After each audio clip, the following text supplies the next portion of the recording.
আসসালামু আলাইকুম দর্শক, এনটিভির বিশেষ আয়োজন শোকেজ অস্ট্রেলিয়ার এই পর্বে আপনাদেরকে স্বাগত জানাচ্ছি আমি রাশেদ শ্রাবণ।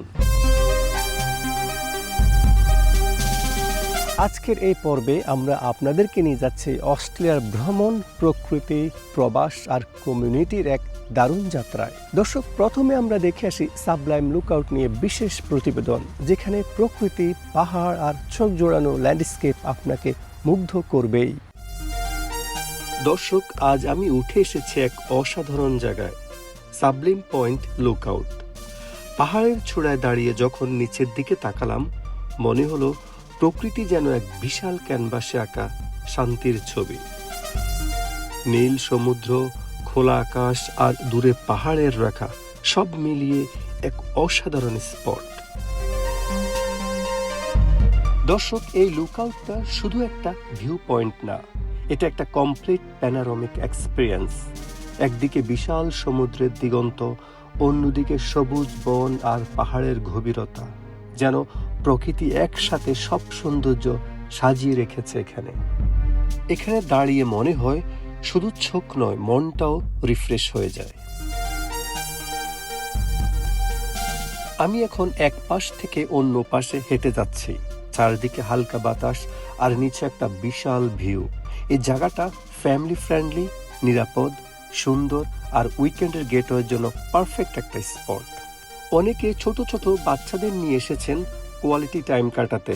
কেউ ছবি তুলছে, কেউ ভিডিও করছে, আর কেউ দাঁড়িয়ে দাঁড়িয়ে প্রকৃতির সৌন্দর্য উপভোগ করছে।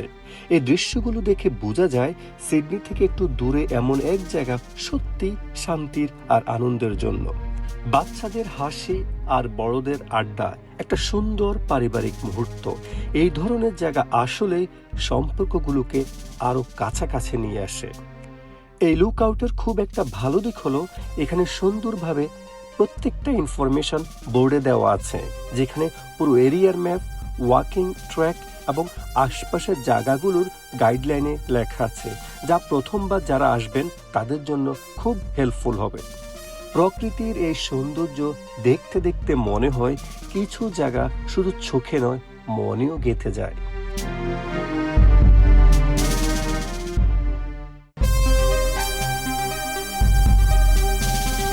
দর্শক, নিউ সাউথ ওয়েলসের উলঙ্গনের পাশেই স্টানওয়েল পার্ক। ফ্যামিলির সাথে সময় কাটানো কিংবা স্কাই ড্রাইভের জন্য পারফেক্ট একটা প্লেস। চলুন দর্শক, আমরা দেখে আসি সেই স্থানের কিছু মুহূর্ত। দর্শক, আমি এখন আছি সিডনির উলঙ্গনের পাশে স্টানওয়েল পার্ক থেকে, যেখানে সুন্দর ভিউ দেখার জন্য শত শত পর্যটক জড়ো হয়েছেন। সবাই অপেক্ষা করেছেন পাহাড়, সমুদ্র আর আকাশের এক অসাধারণ দৃশ্য উপভোগ করার জন্য। বিকেলের আলোতে পুরো পরিবেশটা হয়ে উঠেছে আরো সুন্দর, আরো শান্ত। একদিকে পাহাড়, অন্যদিকে সমুদ্র আর পরিষ্কার আকাশ।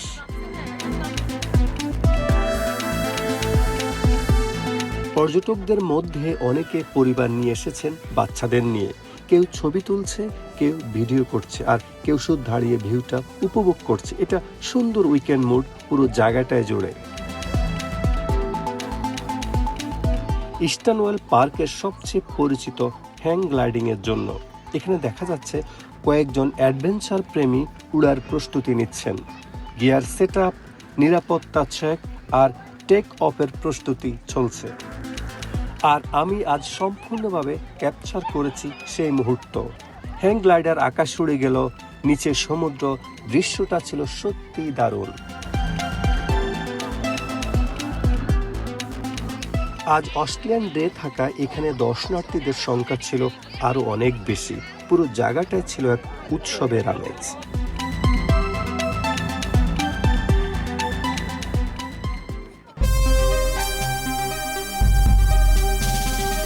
নির্বাচন এবং প্রবাসী ভাবনা। চলুন দর্শক, আমরা দেখে আসি অস্ট্রেলিয়ান প্রবাসী বাংলাদেশিদের আগামী নির্বাচন নিয়ে পরিকল্পনা এবং মতামত নিয়ে বিশ্লেষণধর্মী প্রতিবেদন। বাংলাদেশের আগামী জাতীয় নির্বাচন ঘিরে দেশের উত্তাপ এখন পৌঁছে গেছে প্রবাসী বাংলাদেশিদের মাঝেও। বিশেষ করে অস্ট্রেলিয়ায় বসবাসরত প্রবাসীদের মধ্যে এবার দেখা যাচ্ছে ভোট নিয়ে নতুন আলোচনা, নতুন আশা এবং ব্যাপক উৎসাহ। প্রবাসেও যে এই ধরনের তীব্র প্রবাসীদের বিভিন্ন প্রতিক্রিয়া শুরু হয়েছে, বিশেষ করে নির্বাচনে কে আসবে, কে জিতবে, অথবা নতুন বাংলাদেশ কেমন হবে, সব বিষয় নিয়ে দেখা যায় যে প্রবাসীদের মধ্যে অলওয়েজ প্রশ্ন থাকে। তো আমি এখন এসেছি ল্যাকাম্বায়। আমি কথা বলবো বাংলাদেশ কমিউনিটি অস্ট্রেলিয়ার একজন খুব গুরুত্বপূর্ণ কমিউনিটি লিডার এবং যিনি বাংলাদেশের রাজনীতি বিএনপির সাথে জড়িত, এনএম মাসুম ভাইয়ের সাথে আমি কথা বলবো। মাসুম ভাই, আপনি কেমন আছেন? আসসালামু আলাইকুম। জি, রাশেদ শ্রাবণ ভাই, অনেক ভালো আছি আলহামদুলিল্লাহ। আপনাকে ধন্যবাদ যে আপনি লাকাম্বায় এসে আমাদের মূল্যবান মতামত দিচ্ছে। বাংলাদেশ বিনির্মাণে প্রবাসীরা বর্তমান সময়ে বিশেষ করে অনেকগুলো ডিকেডে যে অনেকগুলো ভালো অবদান রাখতেছে, বিশেষ করে রেমিটেন্সের ক্ষেত্রে এবং প্রবাসে বাংলাদেশকে তুলে ধরার জন্য আমাদের যে প্রয়াস, বিশেষ করে অস্ট্রেলিয়াতে এবং আমাদের সবার অংশে এটা প্রাণের দাবি ছিল যে শুধু বাংলাদেশের বিনির্মাণে অর্থনৈতিক অংশগ্রহণই নয়, বাংলাদেশের বিনির্মাণে যে গণতান্ত্রিক অংশগ্রহণ সেটাও আমাদের ভোটাধিকারের মাধ্যমে যে একটা চাওয়া ছিল সেটা অনেকটাই পূরণের পথে হয়েছে আলহামদুলিল্লাহ। এই জন্য আমি এই সরকারকে, অন্তর্বর্তী সরকারকে বিশেষ ধন্যবাদ দিতে চাই। প্রবাসীদের মধ্যে সবচেয়ে বড় প্রতিদ্বন্দ্বিতা নিয়ে আলোচনা হচ্ছে বিএনপি এবং জামাতকে কেন্দ্র করে। কে কার চেয়ে এগিয়ে, কে কার চেয়ে কৌশল শক্তিশালী, এ নিয়ে তর্ক বিতর্ক যেমন আছে ঠিক তেমনই আছে মানুষের প্রচণ্ড আগ্রহ। নিজেদেরকে ওইভাবে তৈরি করতে হবে যে দেশটা আমাদের গড়তে হবে। সো জুলাই যেহেতু পুরোটাই ধরতে গেলে জেনজি এবং সব স্তরের জনগণের সাথে একসাথে মানে সবাই কন্ট্রিবিউট করেছে। সো বাংলাদেশের সবাইকে দায়িত্ব নিতে হবে করতে। আর আগামী নির্বাচনে আমি মনে করি যে তাকেই ভোট দেওয়া উচিত যাকে আমাদের যোগ্য মনে হয় এবং যাকে দিলে আমাদের দেশ আগাবে। অস্ট্রেলিয়া বাংলাদেশিদের সবচেয়ে বড় ঘাঁটি বলা হয় ব্যাংকস্টাউন ক্যান্টারবারি কাউন্সিলের ল্যাকাম্বা এরিয়া। এখানকার রাস্তাঘাট, দোকান, ব্যবসা প্রতিষ্ঠান সবখানে যেন ছোট্ট একটা বাংলাদেশ। এই এলাকাতে নির্বাচন নিয়ে সবচেয়ে বেশি আলোচনা, কারণ এখানে আছে অনেক তরুণ, আছে কমিউনিটি অ্যাক্টিভিটিস এবং দেশ নিয়ে চিন্তা করার অনেক বাংলাদেশি। আমি গণতান্ত্রিক বাংলাদেশ চাচ্ছি, মব সংস্কৃতি একদম চাচ্ছি না। এখন যেটা দেশে যেটা চলতেছে এটা আমার একজন গণতান্ত্রিক মানুষ হিসাবে আমি এই মব সংস্কৃতির ঘোর বিরোধী। যেখানে আইনের শাসন দিয়ে দেশ চলবে, হ্যাঁ, গণতান্ত্রিকভাবে দেশ চলবে, যেখানে মানুষের কথা বলার অধিকার থাকবে, আমি সেই রকম বাংলাদেশ চাচ্ছি। যদি ভোটের সুযোগ বাস্তবে কার্যকর হয় তাহলে সম্ভাবনা রয়েছে অনেক প্রবাসী এবারে নির্বাচনে অংশগ্রহণ করবেন।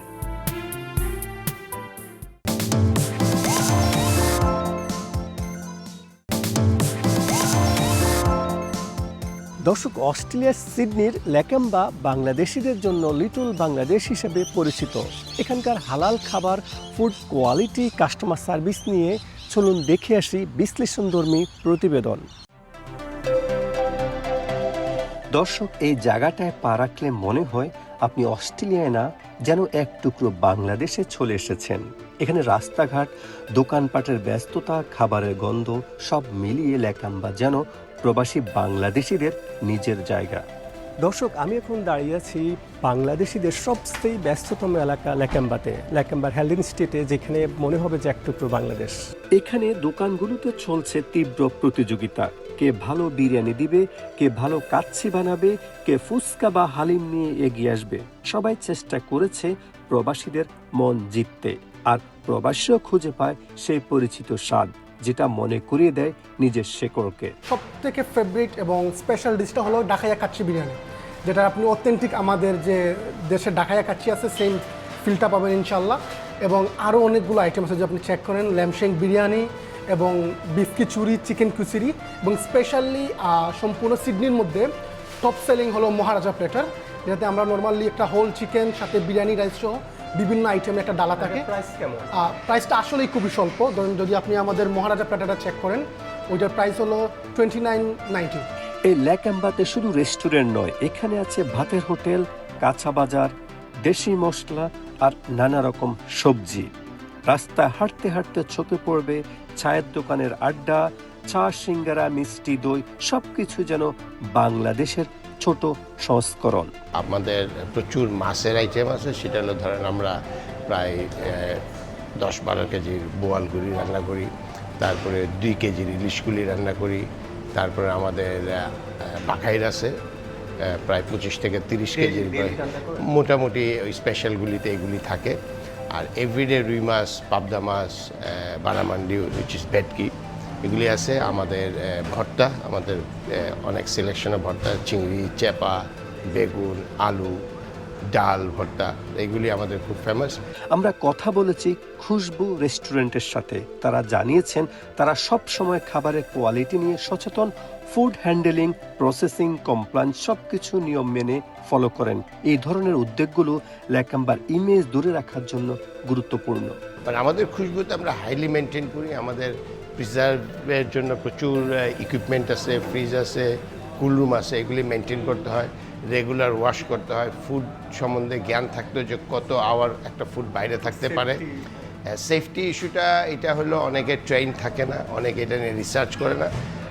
আমি অস্ট্রেলিয়াতে প্রায় 30 বছর এই ফুডের বিজনেস করি, so we are highly qualified and আমরা প্রত্যেকটা ডিশ টাইমিং, কতক্ষণ সে বাইরে থাকতে পারে, কি পরিমাণ রান্না করলে এটা কয়েক ঘন্টার মধ্যে শেষ হবে, আবার রান্না করি আমরা।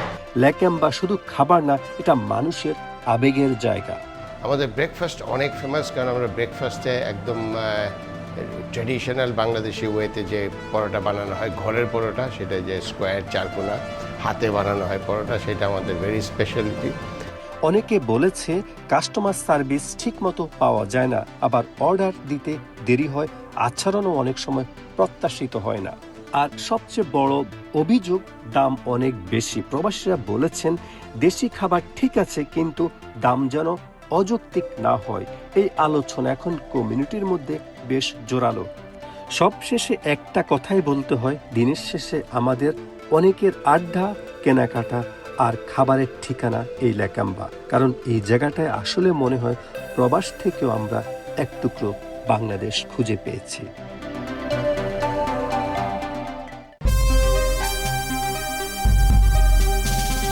দর্শক, সম্প্রতি অস্ট্রেলিয়ার সিডনিতে অনুষ্ঠিত হয়েছে চাঁদপুর অ্যাসোসিয়েশন অস্ট্রেলিয়ার বার্ষিক গেট টুগেদার এবং নতুন কমিটির অভিষেক।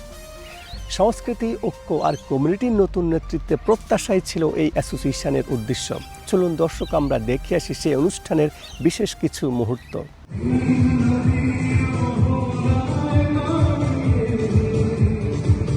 গত 24 জানুয়ারি অস্ট্রেলিয়ার সিডনিতে অনুষ্ঠিত হয়েছে চাঁদপুর অ্যাসোসিয়েশন অস্ট্রেলিয়ার অভিষেক অনুষ্ঠান এবং একটি প্রাণবন্ত মিলন মেলা।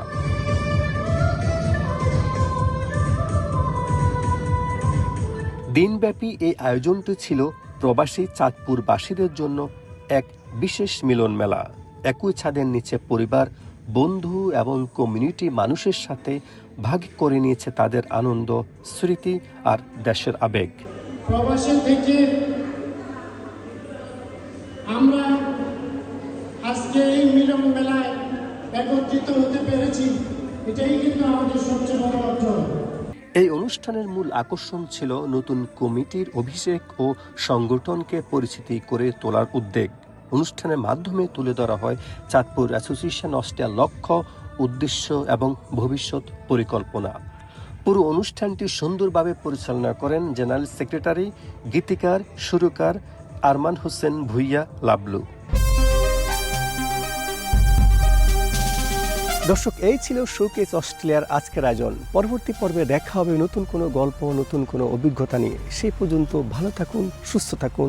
আল্লাহ হাফেজ।